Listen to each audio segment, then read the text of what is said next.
Hello everybody and welcome to Storm Raids, and it's time for your daily reading vlog.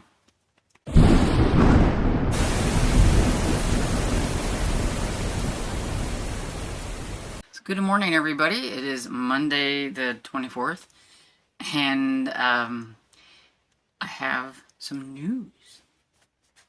I finished.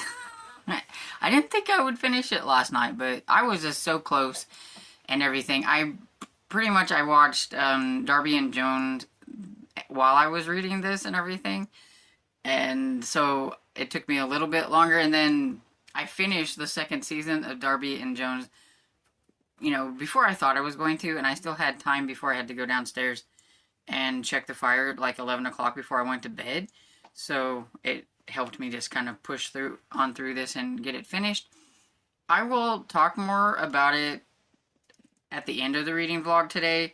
That way, in case anybody doesn't want to know how it ends, they can just skip the ending and everything. But I will, kind of tell you how it ended. I will say it went from a 3-star to pretty much a 2-star. I did like it more than Tammy, because she did start reading it again, and she did not like it, especially how it ended.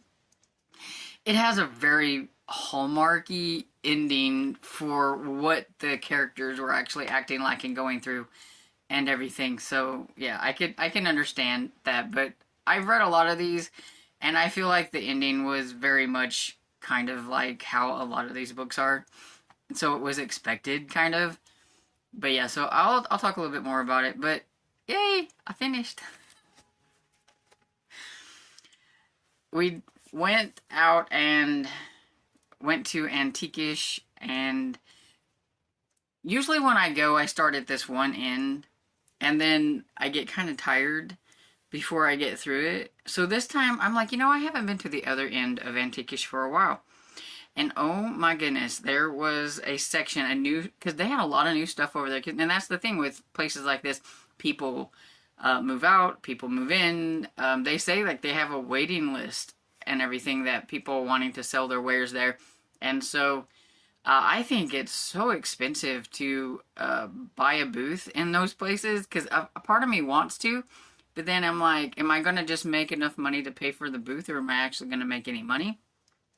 Because some of them are expensive and everything. But so you have sellers that leave and sellers that come in, and so I was like, I need to check over there.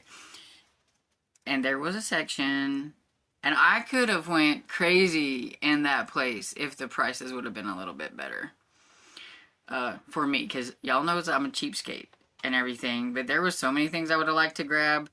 But the paperbacks, all of them, no matter what kind of condition they were in, were like $3, and the hardbacks were $6. Though I did find one $3 hardback that I almost got, but I had spent over my limit whenever I was there anyway. So, but I do have a little haul.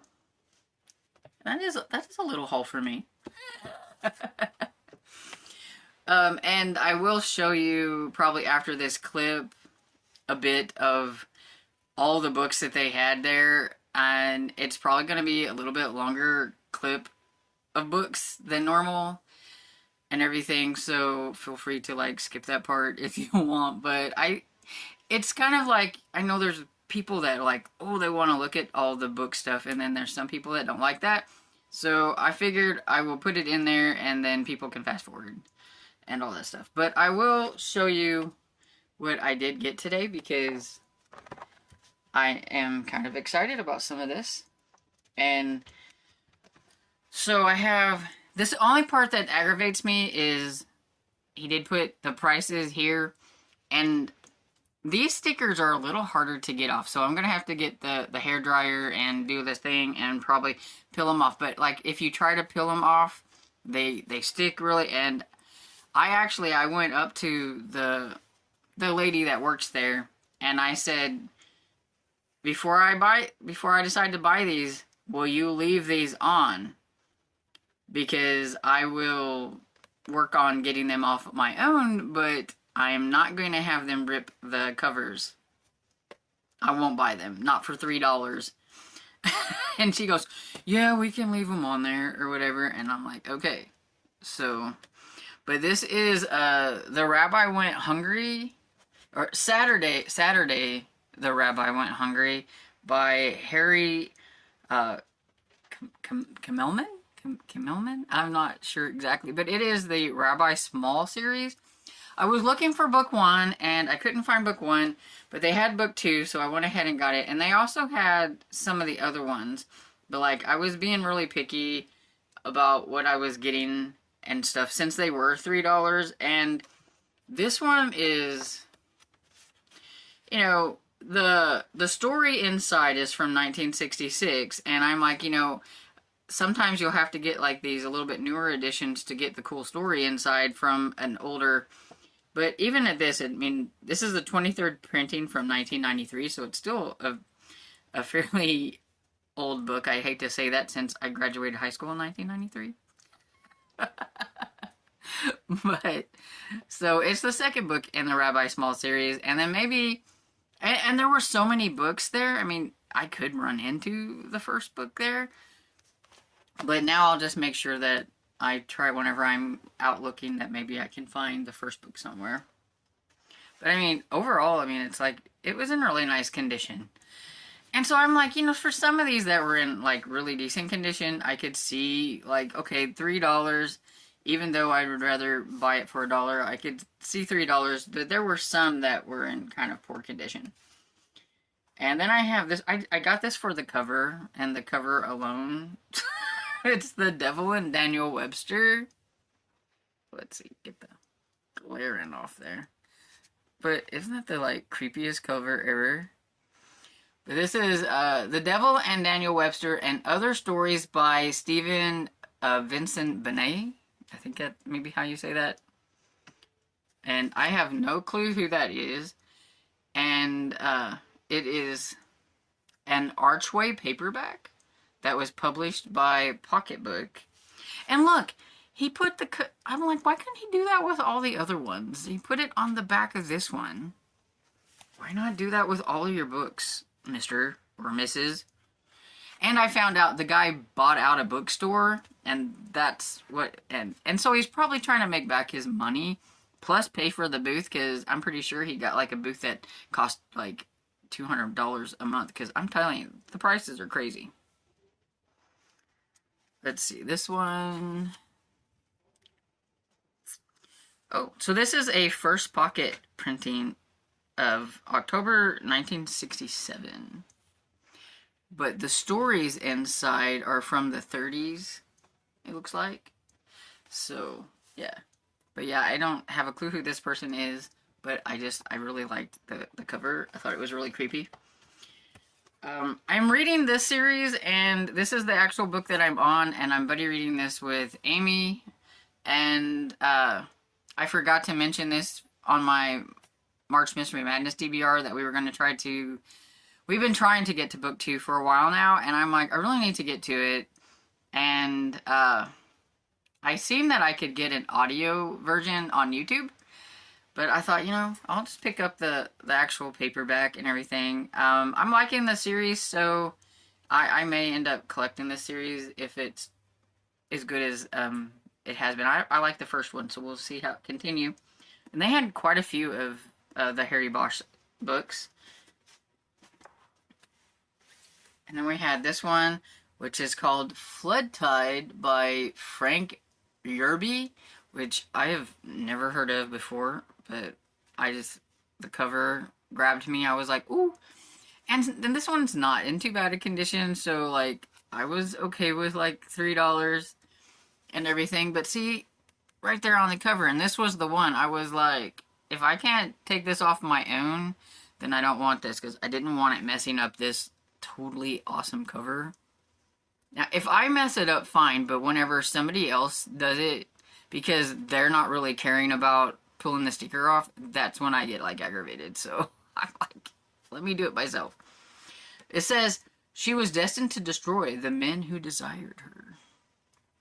And so, I've never heard of this author or anything, but this one is from, it's a first Dell printing from 1967. And, yeah, just that cover got me. And I really liked this book. It's so far my favorite Dashiell Hammett book, so I went ahead and got me a copy because I didn't have one of The Thin Man. This is not like an extremely old copy or anything, but I didn't have a copy, and it'll be great for my mystery selection. But this one is still, it's a vintage book edition from 1972. But, you know, this is the stories from the 30s. But yeah, I still like it. It's pretty cool. And it's, like, really nice. So I probably paid too much for this, but I couldn't help myself. So I got the Beverly Hillbillies. It's a $6 hardback. But I really like these that have, like, no dust jacket, but they have the books on there. And this is The Saga of Wildcat Creek. I didn't even know they made Beverly Hillbilly books. So I was like, I've got to get this. And it's not in bad condition for the type of book that it is. And everything. Oh, look at that. Isn't that cool?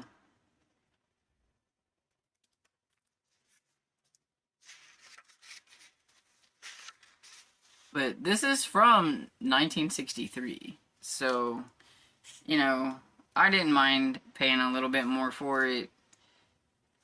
Because it's Beverly Hillbillies. And I've been looking for this one for a while. Story. I went over there and I searched all of the books looking for number one. And I couldn't find it. I'm like, they have all these other ones, but they don't have number one. And I just wanted number one. Because I got a book from this series from Sonya with the I. And it's like way down in the series. And I'm like, well, I want to try that series, but I need number one. I'm looking all over and I didn't find it. Well, I went and brought my father over there. I'm like, look at this place. And he's like, oh my goodness, because of all the books. And I'm like, I was really looking for number one in this series, but I couldn't find it. And look at all these books. And there it was. I'm like, seriously? It's a good thing I brought him back there or I would have missed it. But I have Happy Are the Meek by Andrew M. Greeley. And this is the first book in the Father Blackie Ryan series. And so I actually had this one marked on Abe's Books, the paperback. And the paperback was about $5, I think, or whatever. So I got the hardback for $6 and everything. It's a book club edition. But I'm not picky. I don't mind book club editions. I mean, the book club edition is still from, like, the 80s and everything. So, yeah, it's not like a first edition, you know, original or whatever. But I'm still happy to have the first book in that series because I was wanting to give it a try. And I needed the first book, so now I can. And so that's my book haul. See, it wasn't too bad. It wasn't too big. And there were so many, like, I show pictures of some books, and I do a lot, like, broad overview, and if anybody sees a book that they think that I should have picked up, you know, you can always let me know in the comments. But enjoy my video clip of all the books that this guy had, and, I mean, I didn't get all of it because there were books behind books and all that kind of stuff, but it was super cool. And I will be back to update later. So in this section here, there was a lot of like vintage sci-fi. I've been watching some of the channels, and so I'm starting to recognize a little bit of the names and everything, but some of them were in kind of bad condition. But look at all of these books. There's so many books, and so yeah, I didn't look through half of them, but it was really cool. And just, there's so many books.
Hey everybody, popping in for the last bit and everything before I have to hop on reading sprints that I'm hosting.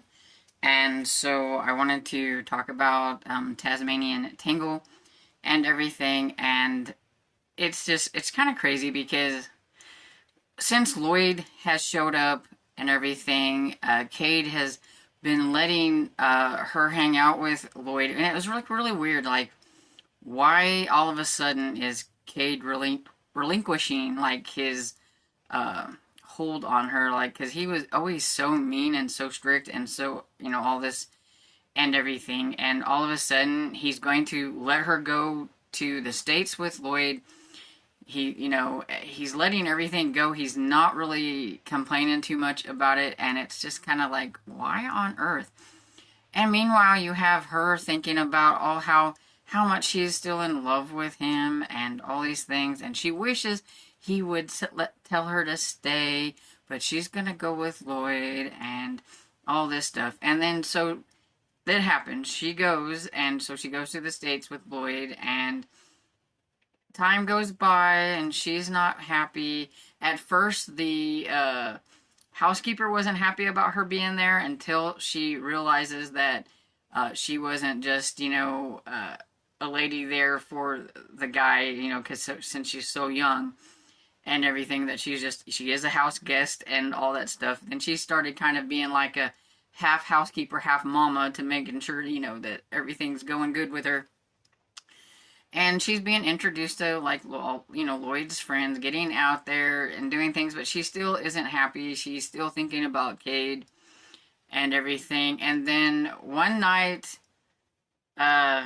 they're getting ready. They were supposed to go to a party, and Lloyd says, you have a visitor, and there's Cade. And Cade has come to take her home where she belongs, and Lloyd is like, we can't cancel on the party, so I think I should just go to the party and leave you two alone. Or you find out that Lloyd is the one that told Cade that he was taking her because he wanted her to kind of have a little bit of a life outside of things and see if she still wanted to go back with Cade, because he could see things that were going on, and he was also a little, I think, afraid that, since Cade was so much older and everything, that wanted to make sure it was kind of a mutual thing between the two of them, because Cade, of course, has been in love with her and everything, but, because you knew that by the way he was really mean to her all the time. and everything. So yeah, so he has professed his love, and he has come to bring her back to where she belongs. And then they live happily ever after. Which is a hallmarky ending to these books, which that's why I said it always has that, if you've ever watched a Hallmark movie, where there's the great breakup thing, and then one of them's going back to, where they come from, and then the other one's going and chasing after them, and all that stuff. So that's why I said it's a very Hallmark ending. Except for the fact that the whole story isn't very Hallmark, because the back and forth between the two of them, especially Cade, which I understand, like, why Cade was so mad and so, like, kind of through a lot of this, but then the halfway point, it just turned really weird, and his attitude was just weird, and so maybe that's when he started feeling, this, love thing. I don't know, but it just, the second half didn't fit very well with the first half, and I really enjoyed the first half. I was really okay with the way things were going, because I do know that with these books, most of the time, you can't even tell there's a romance going on between the two, because they don't like each other through half of the book, or more than half of the book, and then all of a sudden, you've got that Hallmarky ending. So yeah, 2 stars. It was okay, but not great. And I did like it more than Tammy. She didn't like the ending, and I get why, but I'm used to them. Most of the books like this I've read have that kind of ending. So, but yeah, so there's that. And I forgot that I have a book in March that I have to get to at the beginning of the month. And so to get to that, I've got to finish a mystery that I've been working on a little bit behind the scenes that I haven't talked about much. I've talked about it a little bit, but the Murder on the Scottish Highlands, I think, or something like that, by D. MacDonald, I believe. I need to work on that, so that's probably what I'm going to be working on a lot this week instead of reading retros. But if I do work on a retro, I do believe I'll probably work on Cinderella After Midnight, because it is one of the shorter ones that I'm working on. But even at that, I mean, I haven't gotten very far, so I don't know if the likelihoods of getting it finished by the end of the week is going to happen. But I'll give it a good try. But that's what I'm going to be working on anyway. And so I've got to get off of here and get ready for my live that's coming up. So let me know, what have you been working on this week? Are you reading something new that I don't know about? Or are you still working on the same old, which is fine, because as you see, I work on a lot of the same things throughout the month as well. So let me know in the comments, and I hope you enjoyed this video, and if you did, please give it a thumbs up and subscribe, and I will see you all in the next video. Bye.